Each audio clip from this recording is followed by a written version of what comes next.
शुभ संध्या। आप सबको मेरा नमस्कार। आज की जूम चर्चा में आप सबका स्वागत है। आज का दिन शनिवार का है, अतः इस दिन समसामयिक विषयों पर बात होती है। आज हमने जो विषय रखा है वह है नेपाल में राजनीतिक संकट, और दूसरा है अ, फ्रांस में प्रदर्शन। इन दो बातों पर हम आज चर्चा करेंगे। सबसे पहले हम शुरुआत करते हैं नेपाल से। नेपाल हमारा पड़ोसी देश है। वहां पे पिछले 3-4 दिनों से अराजकता का माहौल बना हुआ है। वहां पे आंदोलन हिंसक रूप ले लिया और वहां पे राजनीतिक संकट की स्थिति उत्पन्न हो गई। पहले हम जानते हैं कि यह संकट उत्पन्न क्यों हुआ। देखिए, नेपाल में शुरुआत से ही राजशाही रही है। 2006 में नक्सली आंदोलन के बाद वहां पे राजशाही का अंत हुआ। उसके बाद 2008 में वहां पे लोकतांत्रिक सरकार की स्थापना हुई। पिछले 17 सालों में वहां पे लोकतांत्रिक सरकारें नाकाम साबित हुई, जिसके चलते वहां के लोगों में गुस्सा उमड़ने लगा। इसके अलावे प्रशासन में व्याप्त भ्रष्टाचार, आर्थिक असमानता और भी कई मुद्दे रहे, जिनके कारण वहां की जनता में असंतोष रहा। जो वामपंथी इस दावे के साथ सत्ता में आए थे कि हम यहाँ पे अच्छा शासन लाएंगे, वे निकम्मे साबित हुए। अब इसमें बात आती है कि वर्तमान जो संकट है उसका कारण क्या रहा। देखिए, नेपाल में पिछले कुछ दिनों से वहां के युवा एक आंदोलन चला रहे थे। वहां जो भ्रष्टाचार है, वहां पे आर्थिक असमानता है, राजनीतिक अस्थिरता है, इसके खिलाफ में सोशल मीडिया पे एक आंदोलन चल रहा था। इसके अलावे वहां के जो युवा वर्ग हैं, उन्होंने एक मुहिम छेड़ा था, नेपो किड्स का। नेपो किड्स का मतलब होता है वैसे लोग जो प्रधानमंत्री, राष्ट्रपति या राजनीतिक दल के बच्चे हैं, जो विलासितापूर्ण जीवन जीते हैं, जो हर क्षेत्र में उनका वर्चस्व है, भले उनके पास क्षमता हो या न हो। इसी दौरान केपी शर्मा ओली ने उनको वो जो सोशल साइट्स थे उन पे बैन लगा दिया, और वहीं से यह आंदोलन फूट पड़ा। पहले तो यह आंदोलन अहिंसक रहा, लेकिन बाद में इसने हिंसक रूप ले लिया, और इतने ले लिया, इसकी हिंसा इतनी व्यापक थी कि जो पूर्व प्रधानमंत्री थे खनल, उनकी पत्नी को जला दिया गया। सौभाग्यवश वह बच गई। इसके अलावा जो वहां के वित्त मंत्री हैं उनको सड़कों पर आकर मारा गया। जो वहां के राजनेता हैं उनके घर में आग लगा दी गई। मतलब पूरा नेपाल हिंसा की आग में जलने लगा।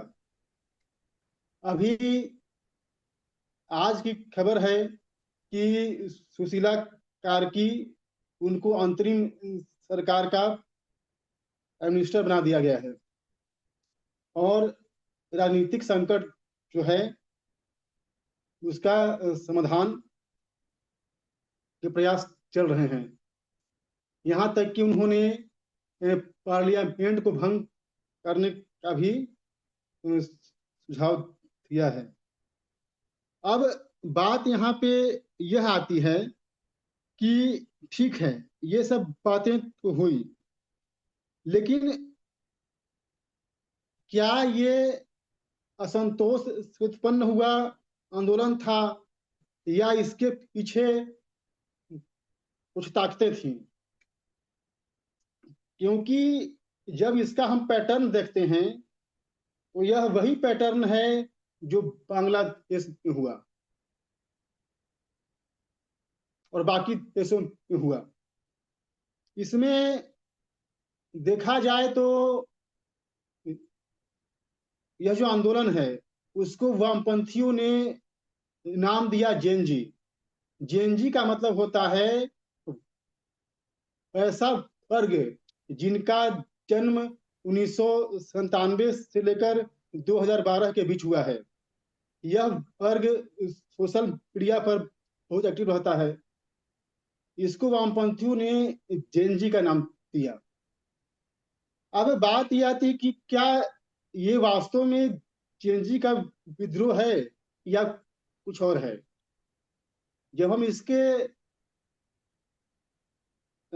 अंदर जाते हैं तो हम पाते हैं कि इसके पीछे अमेरिका का हाथ है। जो जो वहाँ के एनजीओज हैं या जो वहाँ जो फंड आते हैं उनका हाथ है।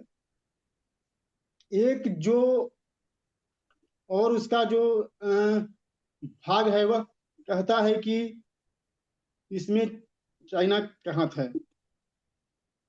कुछ लोग यहाँ तक मानते हैं कि इसमें भारत का भी हाथ है। अब यह कहना मुश्किल है कि इसके पीछे असल में जिम्मेदार कौन है, लेकिन एक बात को मानना पड़ेगा कि जब यह आंदोलन स्टार्ट हुआ, शुरू हुआ, तो उसके बाद अमेरिका के समर्थक, चाइना के समर्थक और भारत के समर्थक भी इसमें कूद पड़े। अभी इसमें जो प्रस्ताव रखे गए हैं उसमें यह भी कहा गया है कि हिंदू राष्ट्र की स्थापना की जाए।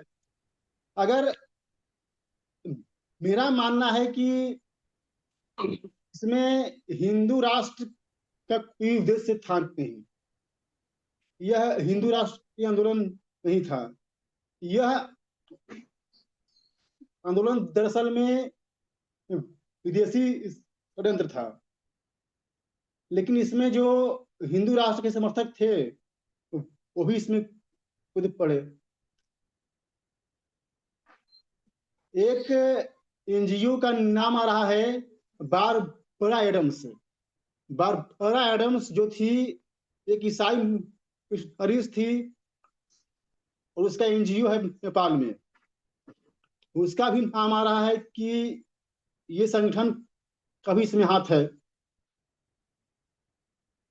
इसका हम पैटर्न देखते हैं तो हम स्पष्ट पाते हैं कि जो बांग्लादेश में हुआ वो यहाँ भी हुआ। जो इस बांग्लादेश में दिखे, जो श्रीलंका में दिखे, वो यहाँ भी दिखे। अब बात यह आती है कि इससे हमें क्या सबक लेना है, क्योंकि भारत में भी ऐसे लोग हैं विपक्ष के या वामपंथी मानसिकता के, वह भी कह रहे हैं कि नेपाल जैसा भारत कभी हो। अब हम सबकी जिम्मेदारी बनती है कि इस तरह की जो घटना है या षड्यंत्र जो हो रहे हैं भारत के खिलाफ, उसे हम नाकाम करें। ये प्रोटेस्ट, शाहीन बाग, किसान आंदोलन, ये उसी का हिस्सा था, लेकिन वो यहाँ पे सफल हो नहीं पाए। तो मेरा मानना है कि हमें इन बातों का ध्यान रखना पड़ेगा। जो दूसरा मुद्दा है वह है फ्रांस। जो हालत नेपाल में है वही हालत फ्रांस में है। देखिए, फ्रांस के प्रधानमंत्री फ्रांसवा पैरो ने कटौती प्रस्ताव रखा। वह चाहते थे कि जो सरकारी खर्च है उसमें कमी की जाए। इसका विरोध हुआ और ब्लॉक एवरीथिंग के नारे के साथ यह चला। इसमें वहां के जो प्रधानमंत्री हैं उनको इस्तीफा देना पड़ा।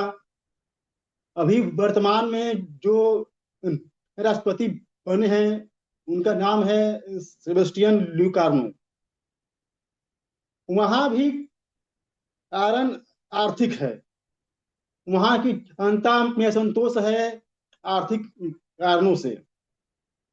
फ्रांस की अर्थव्यवस्था लगातार गिर रही है, खासकर रूस यूक्रेन युद्ध के बाद।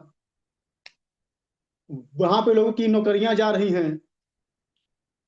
इसने आग में घी का काम किया और ये स्थिति बन गई। अब इस तरह की जो स्थितियां बन रही हैं, अगर देखा जाए तो इसमें कहीं ना कहीं एक पैटर्न दिखता है। जो अधिक से ताकतें हैं वह इसके पीछे लगी हुई हैं। डीप स्टेट जिसे हम कहते हैं वह इसमें लगा हुआ है। भारत के लिए सबक ये सीखना है कि हम सावधान रहें, और खासकर आम जनता की जिम्मेदारी है कि वह ऐसे अफवाहों से या ऐसी बातों से अपने आप को दूर रखें।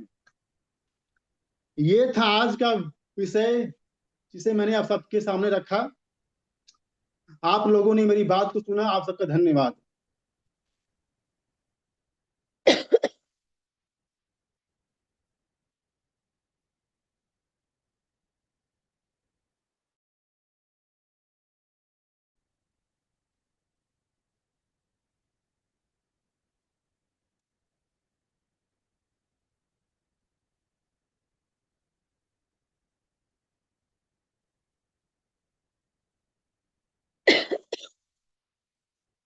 हमने अपनी बात रख दी है। हमारे साथी अपने विचार दे सकते हैं।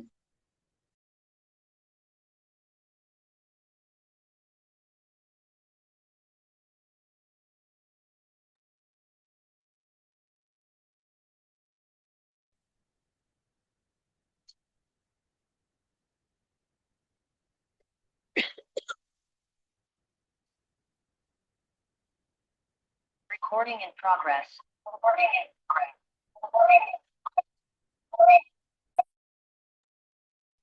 कोई भी साथी अपनी बात रख सकते हैं।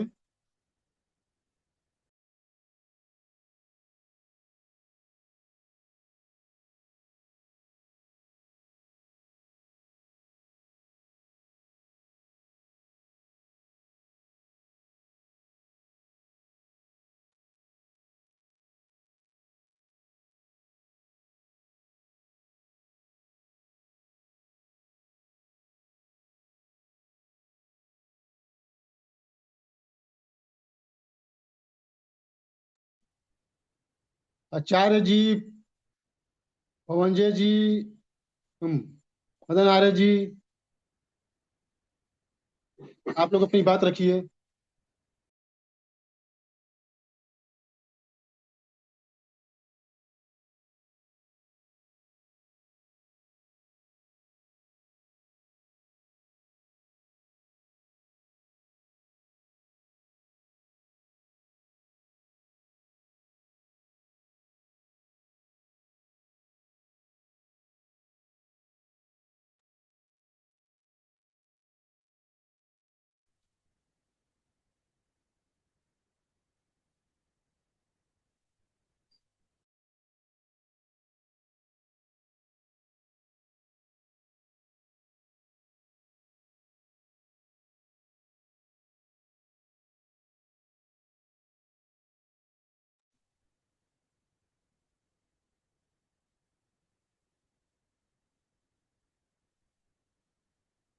अपनी बात रखे लोगे।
हेलो।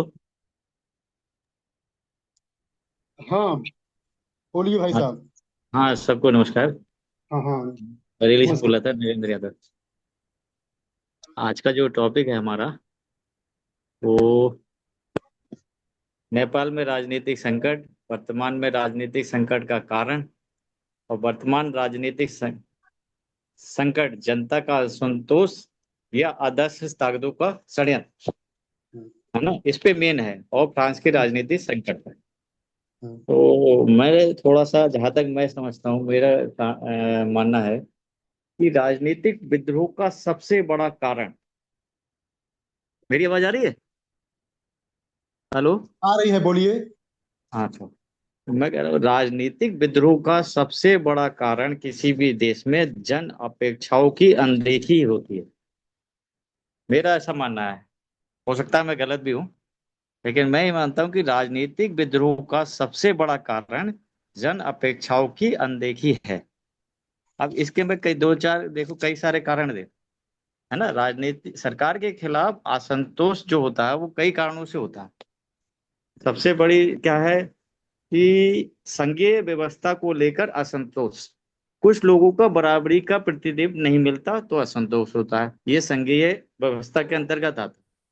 बिना जनता की मर्जी मर्जी के संविधान में बदलाव, ये भी संघीय व्यवस्था को लेकर असंतोष की श्रेणी में आता है।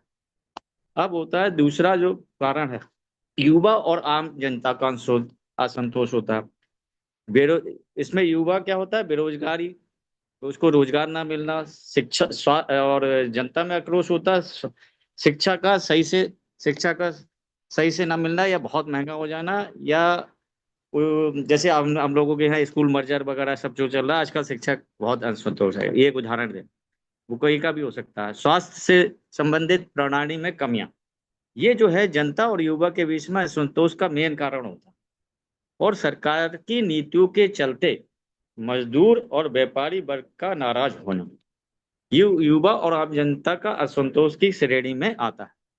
अब राजनीतिक दलों के बीच आपसी संघर्ष भी, है ना, ये भी असंतोष, एक वो जो है विद्रोह, राजनीतिक विद्रोह में का कारण बन जाता है। राजनीतिक दलों के बीच में आपसी संघर्ष भी राजनीतिक विद्रोह का कारण बन सकता है। और सीमावर्ती क्षेत्रों के संबंध में गिरावट, इससे भी, क्योंकि लोग में असंतोष हो जाता है आम जनता में, सीमावर्ती लोग भी सक्रिय हो जाते हैं, तो ये भी एक कारण होता है राजनीतिक विद्रोह के सबसे बड़ा, मतलब ये एक कारण हो सकता है। और सामाजिक असमानता और जातीय भेदभाव, ये भी एक कारण हो सकता है राजनीतिक विद्रोह का सबसे बड़ा, मतलब राजनीतिक विद्रोह में एक ये भी कारण हो। तो इसमें मेन है कि जब अच्छा होता क्या, ये कई सारे मैंने गिनाए, जैसे मैं फिर से रिपीट कर देता हूँ, संघीय व्यवस्था को लेकर असंतोष। नंबर 2 है युवा और आम जनता का असंतोष। नंबर 3 है राजनीतिक दलों के बीच में आपसी संघर्ष। सीमावर्ती क्षेत्रों के संबंध में गिरावट, सीमावर्ती क्षेत्रों के संबंध में गिरावट। और सामाजिक असमानता और जातीय भेदभाव, ये कई सारे कारण बन के राजनीतिक विद्रोह का कारण बनते हैं। इनमें सबसे से प्रमुख जो मैंने बताया था, जन अपेक्षाओं की अनदेखी है। अब इसमें क्या होता है कि जैसे हमने कोई चीज करा, जनता उसका विद्रोह कर रही है, और हम देख रहे हैं कि जनता विद्रोह कर रही है, और हम उसे बलपूर्वक या फोर्स के तरह दबाने की कोशिश करेंगे, तो हो सकता है वो कुछ समय के लिए दब जाए, लेकिन वो पनपता रहता है। अब उससे कुछ और कारण बने, एक कारण चलो दबा लिया, 2 कारण बने, 3 कारण बने, 4 कारण बने। अब 4 कारण बने तो जनता में असंतोष बढ़ता चला जा रहा है। और अच्छा, ऐसा भी नहीं कि सब में बनता है, किसी ना कुछ कोई किसी ना कोई वर्ग होगा, कोई मजदूर वर्ग हो सकता है, उसे इसमें युवा वर्ग हो सकता है। ये जो कारण बनते चले जाते हैं, अब इसमें जो सीमावर्ती कारण बनते हैं, इसमें कुछ राजनीतिक स्वार्थ भी बनते हैं लोगों के, पार्टियों के, ये सब मिलके असंतोष का कारण देश में बन जाता। जैसे कि 75 में हम लोगों के यहाँ बना था इमरजेंसी, इंदिरा गांधी को लगानी पड़ी थी, एक बहुत बड़ा अपना देश में भी उदाहरण है उसका, इमरजेंसी का। उसके में मैं जहां तक समझता हूँ, मुझे लगता है जो मेन कारण थे इमरजेंसी लगाने का, इंदिरा गांधी ने 2-4 काम ऐसे करे जिससे जनता में असंतोष आ गया कुछ वर्ग में। जैसे जैसे क्या काम करा था उन्होंने, जो जमीन का अधिग्रहण किया, कि बहुत सारी जमीन जो लोगों के पास में थी, बहुत सारे अच्छे पैसे, मतलब राजवाड़ों के पास में, जमींदारों के पास में, तो उन्होंने क्या करा, एक सीमित कर दिया कि भाई इतनी सी जमीन रहोगी, और इसके बाद में जमीन मर्ज हो जाएगी और ये गरीबों को पट्टे करेगा। पहला कारण एक मुझे लगता है कि अपने देश में ये था इमरजेंसी का। दूसरा कारण क्या था कि उन्होंने क्या करा, जो व्यापारी वर्ग था उसको नाराज करा। कैसे करा, मर्जर करके। उस समय जो मर्ज कर दिया बैंकों का, प्राइवेट का, सरकारी करा, अपने कर्मचारी बना दिए। तो जो व्यापारी वर्ग था, जो सीधे ब्याज पे पैसा देता था, उसको नुकसान हुआ, क्योंकि बैंक हो गया, सस्ता ब्याज हो गया। तो इस ये एक वर्ग, ये दूसरा नाराज हो गया। 2 वर्ग नाराज हो गया। और एक पार्टी तो हमेशा विपक्ष में रहती है, वो हर एक देश में रहता है विपक्ष, हमेशा मतलब तलाश में रहता है हमेशा। तो वो एक तलाश रहे थे। अब तीसरा कारण जो सबसे बड़ा बना, वो 2 युद्ध हो गए, युद्ध भी हुए उसी बीच में। भाई 62 का युद्ध हो चुका था, फिर 65 का युद्ध हुआ, फिर 67 का युद्ध हुआ, फिर 71 का युद्ध हुआ। तो 71 के युद्ध में 90,000 सैनिक, 90,000 लाख सैनिक थे, शायद 90 लाख सैनिक थे, मैं जहां तक सही हूँ। तो वो सैनिकों को रखने के लिए जब हम लोगों ने कैद कर लिया, तो एक सैनिक पे मुझे लगता है उस समय में, क्योंकि मैं तो सैनिक परिवार से आता हूँ, तो उस समय जो है एक सैनिक पे कम से कम 4 या 5 सैनिक हमारे लगते थे। तो उनका खाना, रहना, सिक्योरिटी का खर्चा, ये बहुत ज्यादा हो रहा था। और यूएन के सपोर्ट से उस समय हमने ये दे मतलब युद्ध जीता था। अब यूएन जो हमसे कह रहा था कि समझौता कर लो इंदिरा गांधी से, और इंदिरा गांधी ने, क्योंकि अब अच्छा, पाकिस्तान को लगा कि भाई कब तक रखेंगे ये, पाकिस्तान तो डिनाई कर देता है हर बार कि हमारे सैनिक नहीं है। वो तो सोच रहा था कि 90 लाख सैनिक ये कब तक रखेंगे। तो इस वजह से इंदिरा गांधी को समझौते करने पड़े, दबाव में आके, कि 90,000 सैनिक तुम ले जाओ, चाहे कोई सा समझौता कराओ। तो एक ये कारण था समझौता करने का उनका, जो लोगों को, जनता को बीच में पसंद नहीं आया। और बहुत सारा एक ही कारण बना उस समय इमरजेंसी का। और तीसरा कारण जो सबसे बड़ा कारण बना था, वो जब जनसंख्या, अब क्या हुआ, युद्ध हो गए, तो हमारे देश में रोजगार की भी व्यवस्था खराब हो गई, पैसे की भी व्यवस्था खराब हो गई, और स्वास्थ्य की भी व्यवस्था खराब हुई, क्योंकि भाई पैसे की कमी हो गई। तो बहुत सारी कारण बने, तो इन्होंने सोचा कि भी जनसंख्या कंट्रोल से ये काम हो सकता है। तो उन्होंने जन हम दो हमारे दो की नीति लाई। तो अब इसका विरोध क्या करा, इससे नुकसान क्या हुआ उन्हें उस समय की, क्योंकि जनसंख्या जो थी मेन, आज भी वही है।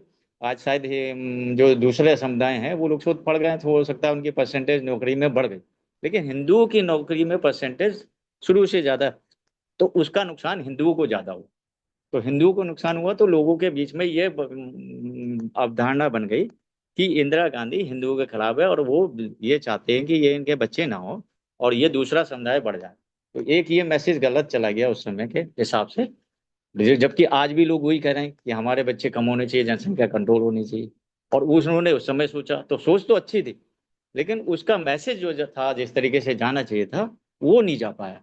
उसकी वजह से सरकार में बहुत, मतलब ये तीन कई सारे कारण बन के विद्रोह का कारण बन रहे थे उस समय, तो इंदिरा गांधी को इमरजेंसी उस समय लगानी पड़ी। तो इसी तरीके से मैंने एक उदाहरण दिया, मैं मतलब किसी पार्टी के फेवर में नहीं, मैं एक ये जो अब मेन पॉइंट है, उसे मैंने एक उदाहरण से, अपने देश के उदाहरण से समझाने की कोशिश की कि कैसे कैसे मतलब कारण हो जाते हैं, सरकमस्टांसेस बनते हैं, जिनका कुछ हमारे देश के भी राजनीतिक लोग फायदा उठाते हैं, कुछ सीमावर्ती कारण भी बन जाते हैं, और कुछ जो हमारी नीति होती है जिनसे हम सोचते हैं, इग्नोर करते हैं कि हम बहुत कई बार क्या होता है कि सरकार फायदे के लिए भी करती है, ऐसा नहीं कि वो सब काम, विद्रोह कई बार उसे लगता है कि हम सही काम कर रहे हैं, तो हो सकता है वो जनता के हितों को मतलब दबाने की कोशिश करती है, लेकिन जब लगता है कि लेकिन हम, मेरे मानना यह है कि अगर जनता उसमें 90% या 70% विद्रोह में, तो उस चीज को वापस ले लेना चाहिए, या फिर जनता के बीच में डिबेट होनी चाहिए।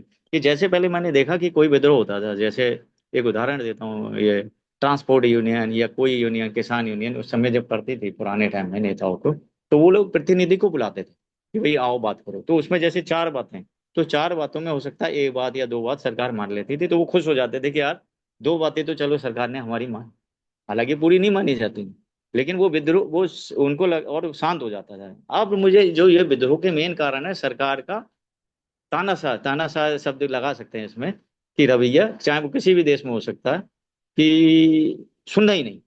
अरे हम जो शासन में आए, या जो नेता या जो ब्यूरोक्रेट हैं वो शासन में आए जनता के लिए, और जनता के लिए हम पॉलिसी ला रहे हैं, जनता में विद्रोह है, तो जनता की प्रतिनिधि को बुला के हम उनसे बात करें, उनकी चार बातों को हम सुने, चार बातों में एक या दो बातों को हम सोल्यूशन करें, तो ये विद्रोह कभी होंगे नहीं।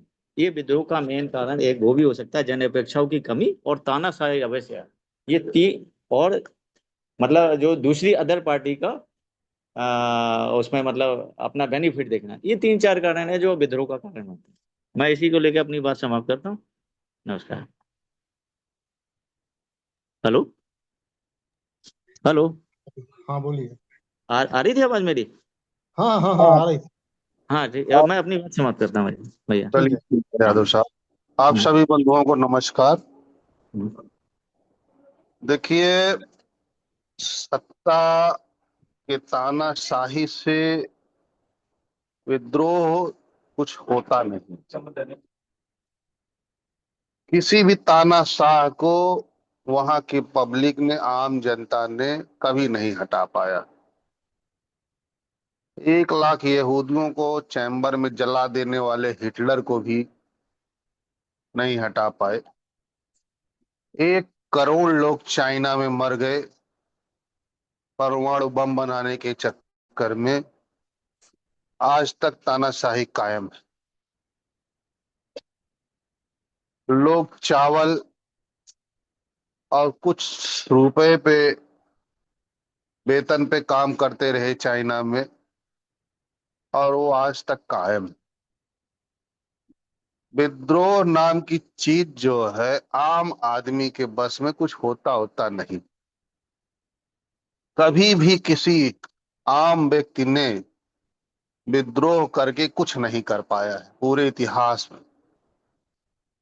भारत में देखिएगा, जब रानी लक्ष्मीबाई मारी गई, तात्या टोपे मारे गए, गांधी को ट्रेन से फेंका गया, विद्रोह तब हुआ जब ताकतवर लोग लगते हैं, तब सत्ता परिवर्तन होता है। बाकी किसी भी तानाशाही रवैये से कोई विद्रोह हो, या किसी सत्ता के कुछ देने से विद्रोह रुक जाए, ये दोनों चीजें संभव है नहीं। इतिहास में अंग्रेजों ने सबसे पहले बंगाल को जीता था, और वहां के राजा को वहां राजा बनाया था। अपना राजा बनाने का जो खेल ईस्ट इंडिया कंपनी ने चालू किया था, आज इतिहास फिर दोहरा रहा। आज जो है, कंपनियों ने बंगाल से, बांग्लादेश से यह काम शुरू किया, और वहां पर जो है एक जो है कठपुतली बैठा दिया। पाकिस्तान में उनकी कठपुतली चल ही रही है, जहां लोकतंत्र का कोई मायने नहीं है, लोगों द्वारा चुनी हुई कोई सरकार नहीं। नेपाल में भी जो है उन्होंने चुनी हुई सत्ता को हटा दिया।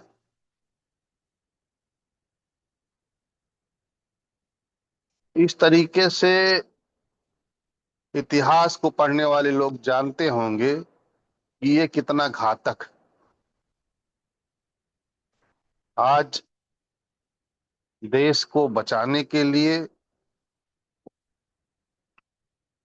एक ही रास्ता है कि सत्ता के प्रति सम्मान हमेशा बना के रखा जाए, और जो भूटान के लोगों ने करके दिखाया है, वहां कभी सत्ता परिवर्तन नहीं हुआ, क्योंकि वो कभी भी अपनी सत्ता के खिलाफ जाते ही नहीं। जो चुन लिया गया, जो राजा है, हम उसके साथ हैं। रही बात भारत में जो लोग सपने देख रहे हैं कि कुछ ऐसा हो जाए, अब उनके सपने पूरे होंगे कि नहीं पूरे होंगे ये हम नहीं कह सकते हैं, लेकिन वो सिर्फ इसलिए देख रहे हैं कि क्योंकि उनकी पसंद की सरकार नहीं है बस। बाकी उनको इतनी समझ भी नहीं है कि सत्ता परिवर्तन होने के बाद किन लोगों को फायदा होता है, और ना वो समझना चाहते हैं इस विषय। और ये पूरी दुनिया में खेल चल रहा है।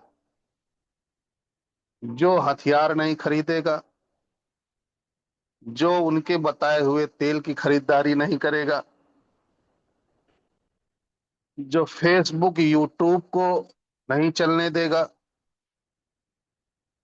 वो सत्ताधीश नहीं चल पाएगा।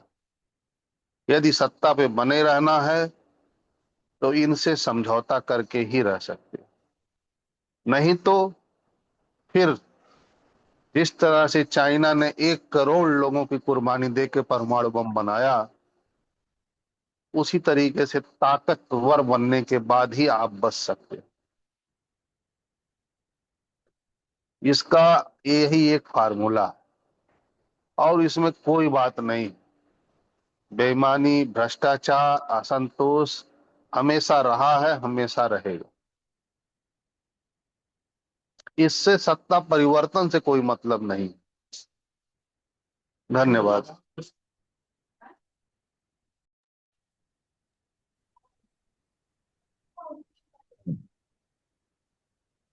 हाँ, नमो और नमः। कोई साथ?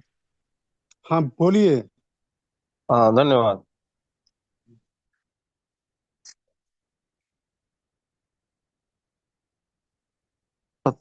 आज इस समय जो है कि विमर्श हो रहा है, जो जन आक्रोश की वजह से सत्ता परिवर्तन होता है, इस पर चर्चा हो रही है।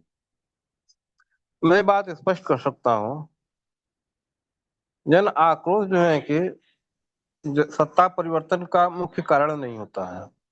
वह बहुत ही द्वितीय तृतीय श्रेणी का वह बिंदु होता है। जनता में कितना भी आक्रोश हो, जैसे भारत की जनता व्यवस्था में बहुत आक्रोश है, लेकिन उससे कोई मतलब नहीं। बहुत से देशों में ऐसा है। उसमें मूल कारण होता है सेना का, सैन्य बल का समर्थन। यदि वह जनता का करती है तो जनता जो है कि सत्ता को पलट देती है।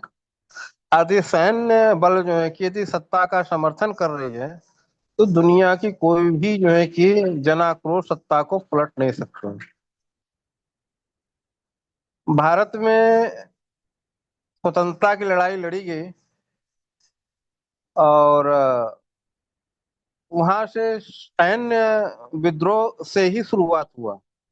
सैन्य विद्रोह, वहां मंगल पांडे ने सैन्य विद्रोह किया, और धीरे धीरे जो है कि वह जाते जाते जो सेना का और जो प्रशासन का अपने शासक के प्रति निष्ठा होती है, वह कमजोर पड़ने पर जो है कि वो जनता को खड़ा करके वह सत्ता पलट देती है। और जहाँ का सैन्य बल जो है सत्ता के साथ में है, चीन है, उत्तर कोरिया है, ये दो प्रमुख जो है कि दृष्टिकोण है। और भी छोटे बड़े देश हैं, सऊदी अरब है, तो संयुक्त अरब अमीरात है, तो जॉर्डन है। ऐसे बहुत से देश हैं जहाँ पर तानाशाही बहुत दिनों से है, और चीन और उत्तर कोरिया में थोड़ा क्रूर तानाशाह है। वो तो मानवीय मूल्यों का, मानवीय स्वतंत्रता का कोई मूल्य नहीं देते हैं, लेकिन फिर भी वो कुछ कर नहीं पा रहे हैं, क्योंकि सेना जो है कि सत्ता के साथ में है।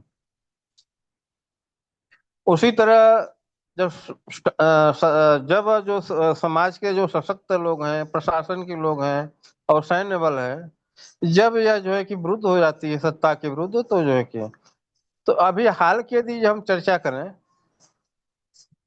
हम म्यांमार की बात करते हैं। म्यांमार में सैन्य तख्ता पलट हुआ, तो वहां सेना ने तख्ता पलट किया। पाकिस्तान में ऐसा बहुत होते हैं, जब चाहे वहां की सेना तख्ता पलट कर देती है। जनता माने क्या, कुछ नहीं। अफगानिस्तान में जो है कि सत्ता परिवर्तन हुआ, तो वहां का जो सैन्य बल है, जो उग्रवादियों से लड़ने का जो उसकी जो है कि जो थी जो है कि संकल्प या उसका जो है कि दृढ़ता, वो नहीं थी, एकदम नहीं थी। वो आतंकवादियों के साथ और के साथ में संयुक्त हो गए। यानी कि अफगानिस्तान में की सेना जो है कि सरकार का साथ नहीं दे रही थी, इसलिए वहां सत्ता पलट हुआ और तालिबान आया। यही हाल श्रीलंका का हुआ। श्रीलंका की सेना ने जो है कि प्रधानमंत्री राष्ट्रपति का सपोर्ट नहीं किया और जन आक्रोश में अपना जो है हथियार उठाने से मना कर दिया। उसी तरह बांग्लादेश के लिए और मैं नेपाल के लिए में भी सेना की भूमिका थी। मैं सेना को धन्यवाद देता हूँ जो जिन्होंने जो है कि जन आक्रोश को समझा और जन आक्रोश को दबाने के विरुद्ध में इन्होंने हाथ खड़े कर दिया। इसमें सेना को धन्यवाद देना चाहिए सत्ता पलट में, और ऐसा होता रहा है, हमेशा होता रहा है। अब इंदिरा गांधी ने सत्ता माने अपना जो है कि तानाशाही लागू किया था, और जो भयंकर अराजकता जो है कि इंदिरा गांधी ने पैदा कर दी थी, लेकिन वहाँ सत्ता जो ही निरपेक्ष थी। न तो इंदिरा गांधी का बहुत सपोर्ट कर रही थी, न तो कोई विरोध था। प्रशासन उनके साथ में खड़ी हो गई थी, तो उसका चला। इंदिरा गांधी ने खुद ही जो है कि कैसे हुआ अपना जो है कि चुनाव प्रणाली के बाद जो है कि उनका चला गया जो है शासन, लेकिन पुनः फिर लौट के भी आई। तो जनता और जो सशक्त लोग हैं, इन दोनों का अपना अलग अलग जो है कि सेटिंग होता है। और जब उनको लगता है जो है कि हमारी सत्ता की में भागीदारी कम है, तो वे जन आक्रोश का फायदा उठाते हैं, उस फायदे को लेकर के जो है सत्ता को पलट देते हैं।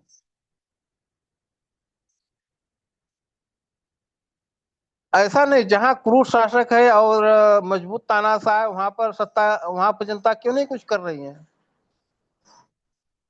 ऐसे बहुत से उदाहरण हैं, लेकिन वहां ऐसा कुछ नहीं हो पाता है। तो मूलतः जो सत्ता का बंटवारा, सत्ता के लाभों का बंटवारा सही ढंग से नहीं हो पा रहा था,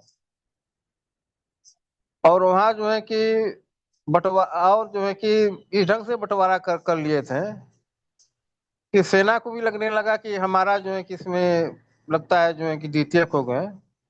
आया राम गया राम, दो तीन नेताओं के बीच में बार बार वही जो है कि ओम प्रकाश ओली प्रचंड यही जो है कि आसपास बदल करके जनसांख्यिक गणित बैठा करके जो करते हैं। फ्रांस में जो हो रहा है वो तो विकसित राष्ट्र है, और सैन्य बल जो है कभी भी जो है कि वहां आपके सत्ता के साथ में आ नहीं सकती। एक तो लोकतांत्रिक देश है, लोकतांत्रिक देश में सैन्य बल जो है कि जरूरी नहीं सत्ता के साथ खड़ी हो, और लोकतांत्रिक राज्यों में जो है कि अक्सर जो है कि जन आक्रोश को दबाने वाला कोई ऐसा सशक्त तंत्र नहीं होता है जो दबा सके, और उसकी सफलता होती है। अब हम यदि नेपाल में जन आक्रोश की बात करें, जन आक्रोश पर चर्चा करें, जनता की आक्रोश कैसे हुआ? सत्ता के परिवर्तन में यह निश्चित है कि जनता की भूमिका दूसरे तीसरे स्तर की है, अब मुख्य स्तर पर नहीं है। लेकिन यदि हम जन आक्रोश चर्चा करें कि जनता में आक्रोश कैसे होता है, क्यों होता है, जनता असंतुष्ट क्यों होती है, हम इस पर चर्चा करनी चाहिए। जनता असंतुष्ट प्राय जो है कि न्यायिक व्यवस्था से होती है। भारत की जनता भी न्यायिक व्यवस्था से बहुत असंतुष्ट है। और आर्थिक जो है कि बेरोजगारी का भी कारण होता है। भारत की जनता भी जो है आर्थिक रूप से बेरोजगारी से जो है कि, लेकिन है कि आर्थिक जो है कि डेवलपमेंट भारत में चल रहा है बढ़िया से, तो वह आक्रोश नहीं आ पा रहा है। जैसे किसान आंदोलन वगैरह हुआ तो वहां के जाट और पंजाब के और केजरीवाल कांग्रेस को सत्ता में जो है कि वो रस प्राप्त नहीं हो रहा था, तो सत्ता में अपना एक भागीदारी सुनिश्चित करने का आंदोलन पैदा किया। अग्निवीर के विरोध में जो है कि जो आंदोलन हुआ, तो अपने फायदे के लिए जनता अपना विशेष भागीदारी चाहती थी, वो जन आक्रोश था। लेकिन यह सब ठीक है, हम जन आक्रोश की चर्चा कर सकते हैं। तो जन आक्रोश का मुख्य कारण यही दो चीज होता है।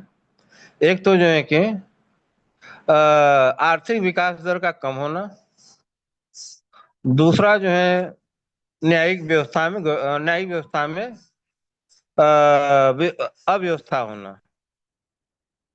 और भारत में न्यायिक व्यवस्था अव्यवस्था तो है, लेकिन आर्थिक विकास का दर ठीक है, तो आधा लगभग जो है कि जनता को संतोष, आधे स्तर से जनता को संतोष किया जाता है।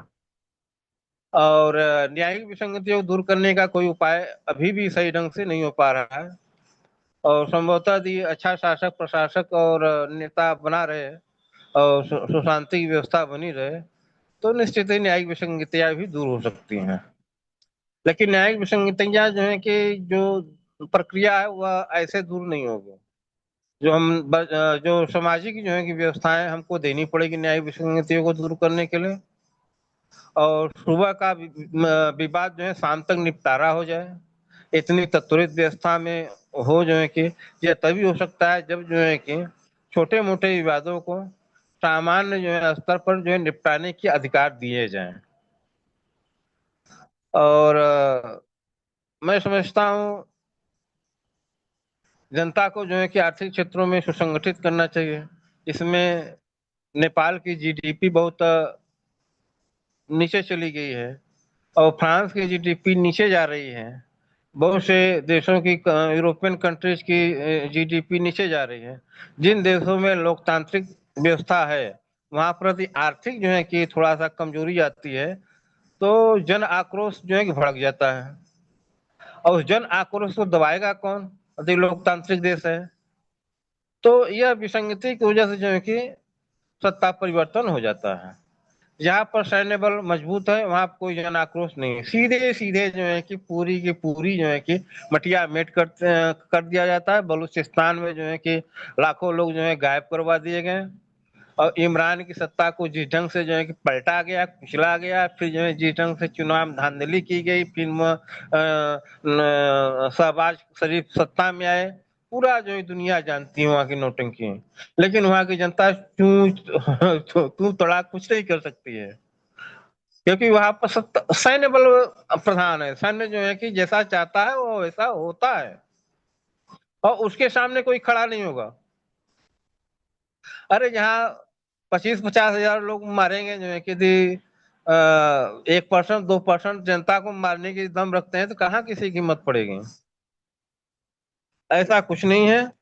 और यह है कि समाज में जो है समरसता और आर्थिक जो है कि अवसर, जीविकोपार्जन के लिए सबके लिए समान अवसर, न्यायिक व्यवस्था, यह तीन चीजें होनी चाहिए जिससे जनता की आक्रोश न हो। दूसरे परिप्रेक्ष्य में जो है कि नेपाल और फ्रांस में जो है कि एक बहुत बड़ा कारक ये है जन आक्रोश में, कि इस्लामिक जो है कि व्यवस्थाओं पर जो है कि कोई रोकथाम न करना। क्योंकि नेपाल में कुछ इस्लामिक जो है कि नीति को प्रश्रय दिया गया नेपाल में, और फ्रांस में भी इस्लामिक नीतियों को थोड़ा प्रश्रय किया गया। जनता असंतुष्ट हुई, तो असंतुष्ट जनता जो है कि आक्रोश को जो है कि उसी जिस जिस रूप में आक्रोश पैदा होता है उसी रूप में आक्रोश को पैदा करके जो है कि सत्ता परिवर्तन होता है। उसको थोड़ा सा पैजामा पहना दिया जाता है। आर्थिक कारण, न्यायिक स्तर, भ्रष्टाचार इत्यादि का जो है बहुत से पैजामे पहना दिए। भ्रष्टाचार बहुत हो रहा है, इसलिए जो है कि जनता आक्रोशित है। लेकिन सबसे कुछ नहीं होता है। मूल रूप से जो है कि सबको अपने व्यक्तिगत रूप से जो है कि अपने सुख शांति में जो है कि बाधा दिखाई पड़ रही है। व्यक्तिगत रूप से जो है कि न्याय प्राप्त नहीं है। व्यक्तिगत रूप से जीविकोपार्जन करने में जो है कि सबको जो है कि सही अवसर नहीं पड़ रहा है। और ये दो कारण हम समझ में आते हैं जन आक्रोश का, न्यायिक विसंगति और और जो है कि आर्थिक जो है कि जीविकोपार्जन में जो अवसर मिलना चाहिए, ये दो चीजों विशेष प्रभावित करती हैं। इन्हीं जन आक्रोश पर जो है कि हमें बात करनी चाहिए। हमें जनता के विचारों को समझना चाहिए। जनता के सापेक्ष में हमें, क्योंकि हम सभी व्यक्ति आम जन ही हैं, तो अपना हित करना है तो आम जन की बात कर रहे हैं। बाकी सत्ता परिवर्तन जो है कि होते रहते हैं। जहाँ का जैसा जो है कि सैन्य शासन तंत्र है, वहाँ वैसा कार्य होता है। इसी के साथ अपनी बात समाप्त करता हूँ। धन्यवाद। धन्यवाद। और लोग अपनी बात रखें। फिर लोकतंत्र की कसौटी तो संदिग्ध हो गई। जन आक्रोश से यदि सत्ताएं बदलने लग रही हैं तो लोकतंत्र की कसौटी कहाँ रही? वो संदिग्ध हो गई।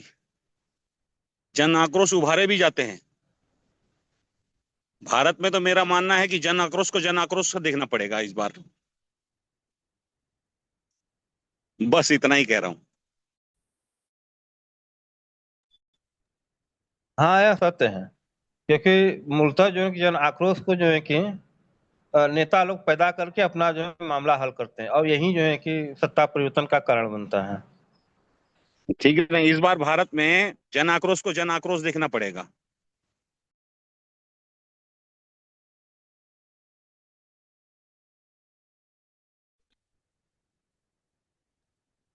नवंबर सितंबर गर्मी रही, अक्टूबर रही।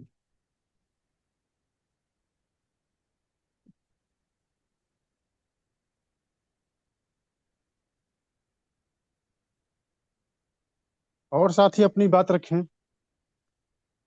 हाँ जी, क्या मैं कुछ कह सकता हूँ? हाँ, मेरी आवाज कहिए। आ रही है क्या? हाँ, आ रही है। ठीक है।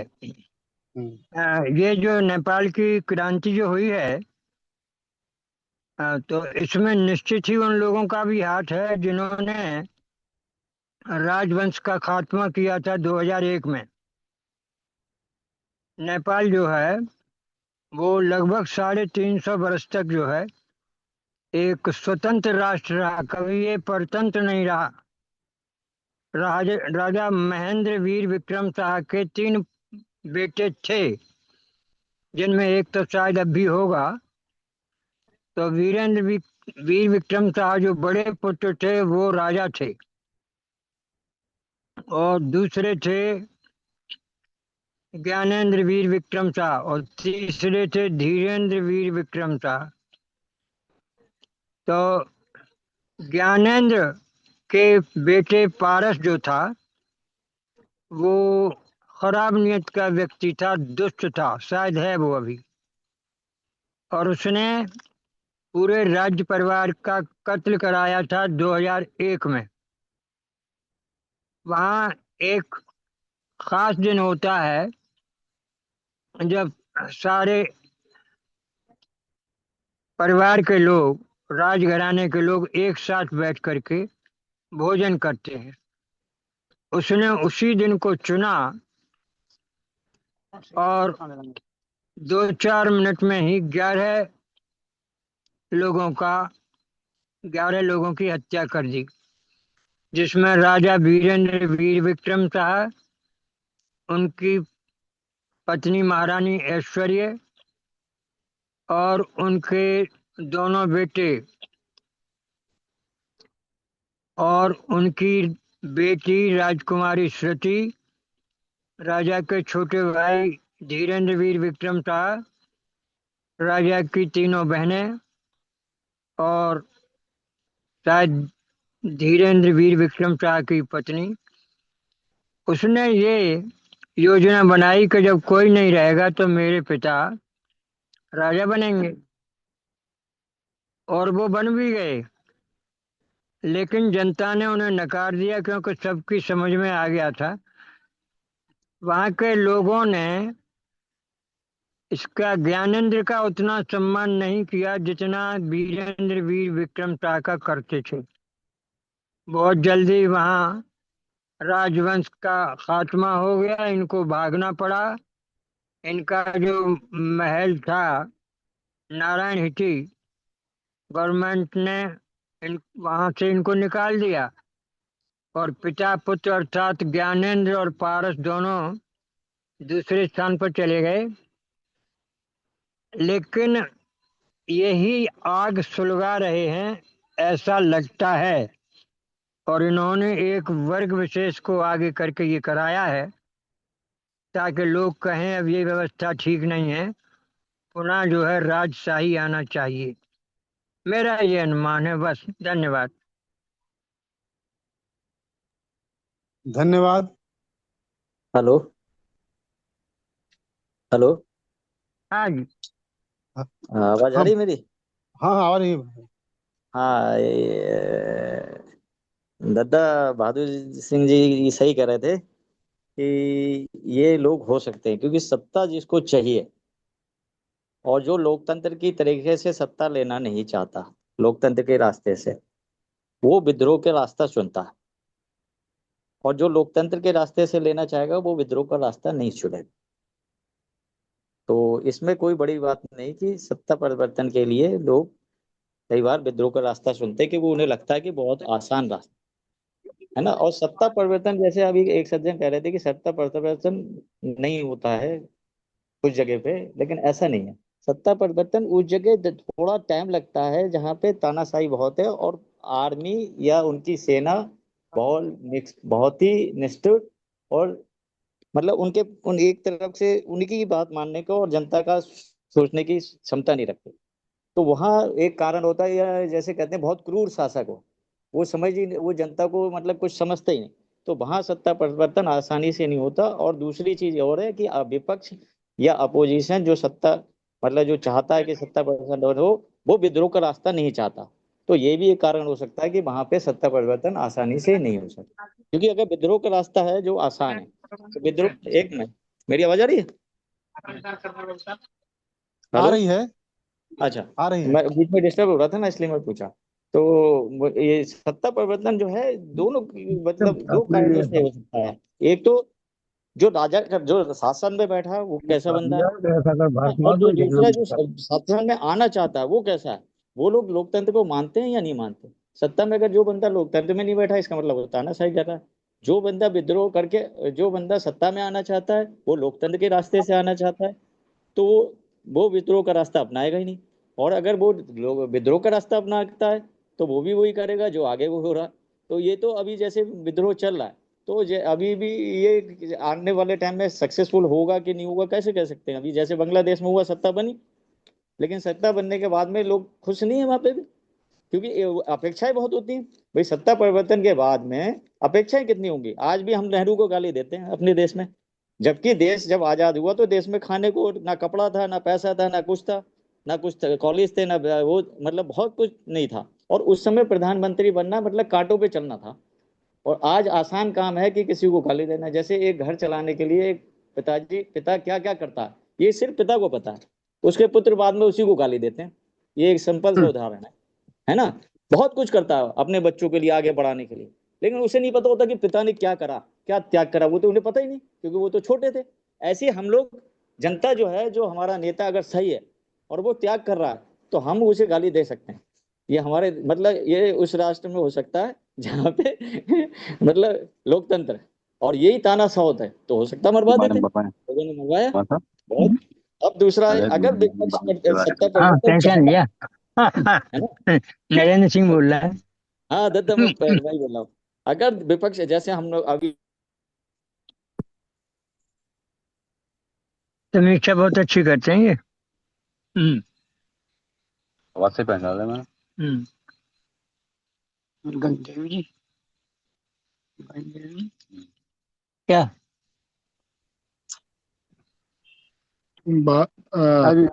नाराज घर वालों से बहादुर सिंह जी को करना करिएगा म्यूट। आपको कैसे मालूम घर वालों से नाराज?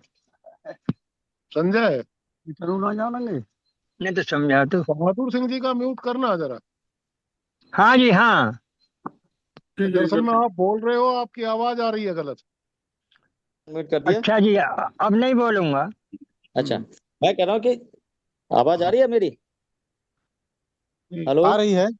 अच्छा, मैं ये कह रहा था कि विपक्ष अगर सत्ता परिवर्तन करना चाहता तो मणिपुर में कर सकता था, जैसा कि लोग कह रहे हैं कि विपक्ष चाह रहा है, कि वहां तो 2.5 साल से चल रहा था, लोग विद्रोह करते पूरे देश में, वो वहां तो हो ही सकता था आसानी से, लेकिन नहीं करा है।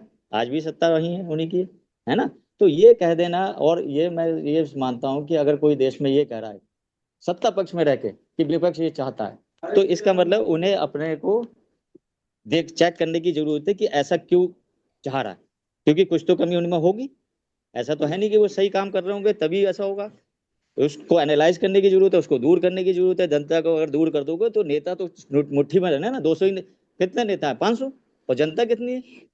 तो 500 नेता क्या सत्ता परिवर्तन कर सकते हैं? इसका मतलब सत्ता पक्ष को ये दर्द दर्द है, मतलब दर्द क्या कहते हैं, दूसरी भाषा में कह सकते हैं कि डर है कि जनता में आक्रोश है। ये बात सत्ता पक्ष, अगर ये बात सत्ता पक्ष के लोग कह रहे हैं तो उनको ये पता है कि जनता में आक्रोश आ चुका। वो जनता के लिए कह रहे हैं, फिर वो विपक्ष के लिए नहीं कह रहे। बस इतनी बात कहूंगा। ठीक। देखिए, आज ब्रजेश जी नहीं है शायद। हाँ, आज वो नहीं है। आज वो नहीं है। देखिए, ये जो छोटे छोटे देशों में सत्ता परिवर्तन हो रहे हैं, ये इनका आधार कोई गलत तो है नहीं। जनता की बात नहीं मानी जा रही है। छोटी भीड़ का छोटा आकार जल्दी संगठित हो जाता है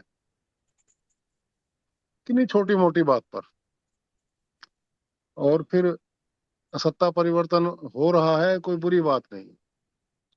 ये बात बिल्कुल ठीक है कि नेपाल में सत्ता परिवर्तन के पीछे राज परिवार जो रहा पीछे, उसका कुछ ना कुछ कोई ना कोई भूमिका है। कोई ना कोई भूमिका है। आज दैनिक भास्कर ने भी इस मामले पर लिखा था कि सेना अध्यक्ष क्या नाम है उसका, अशोक कुछ है, अशोक नाम है, पीछे वो कुछ सरनेम लगाते होंगे तो। सिगडेल। सिगडेल। हाँ, हाँ, जो भी कुछ है। दैनिक जागरण ने तो स्पष्ट छापा है आज, मैं देख रहा था सुबह, कि वो अपना जब स्टेटमेंट जारी कर रहे थे तो राजशाही का चिन्ह अपने बैकग्राउंड में लगाए हुए थे। फिर एक ये कौन है, क्या नाम है लेडी, वो उनके नॉमिनेट हुई है 6 महीने के लिए, फिर सरकार, चुनाव तो होगा ही, ये कोई बात नहीं है। तमाम देशों ने सत्ता परिवर्तन करके देखा है पिछले कुछ वर्षों में, परिणाम कोई नहीं आया।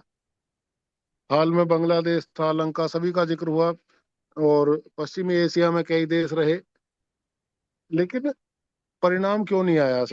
वास्तव में सत्ता परिवर्तन की कोई बात नहीं है। सत्ता चलाना और सत्ता परिवर्तन करना दोनों ही व्यापारिक गतिविधियां हैं मौजूदा दुनिया में। इसके सिवा कुछ और दिखाई नहीं देता है। ये और बात से व्यापारिक गतिविधियों के उछाल दबाव को संतुलित, मतलब जो भी उस पक्ष में अपना प्रभाव बना जाता है, वो सत्ता परिवर्तन कर जाता है, अपने अपने पक्ष की सत्ता स्थापित कर जाता है। उसे उसमें परिवर्तन भी है और स्थापना भी, दोनों ही उसके परिणाम है। जनता के लिए उसका कोई अर्थ नहीं है, और जनता के लिए उसका अर्थ इसलिए नहीं है कि जनता की भागीदारी कभी सत्ता में हुई नहीं, और ना अभी दुनिया में ऐसा कोई सिद्धांत है प्रैक्टिकल में जिसमें कहा जा सके कि सत्ता में जनता की कोई भागीदारी है। ये झूठ रोज ही बोला जाता है कि भारत में लोकतंत्र है, और मैं भी बोलता हूं, और मेरा ये आकलन है कि सभी बोलते हैं। हालांकि सब मेरी बात काट सकते हैं, लेकिन साबित जब करनी पड़ेगी वो दूसरी परिस्थिति होगी। बिल्कुल सही कह रहे हैं आप। ये प्रशंसा का विषय नहीं हो सकता कि जनमत कभी सत्ता चलाने वालों की प्रशंसा करे और उसकी तुलना परिवार के पिता के रूप में करे। ये बेहद गलत बात मुझे लगती है। पिता संरक्षक की भांति अपने परिवार को पालता है। कोई अभिभावक अपने जो संरक्षितों को जो उनका हित करता है वो उसका मानवीय पक्ष है। सत्ताधारी चाहे वो जवाहरलाल नेहरू हो या नरेंद्र मोदी या दुनिया का कोई और, ये इनका दायित्व है। जो इन्हें सत्ता का सुख देता है इनके पक्ष के लिए, और इनकी जिम्मेदारी ये है कि वो अपनी जिम्मेदारी पूरी करें।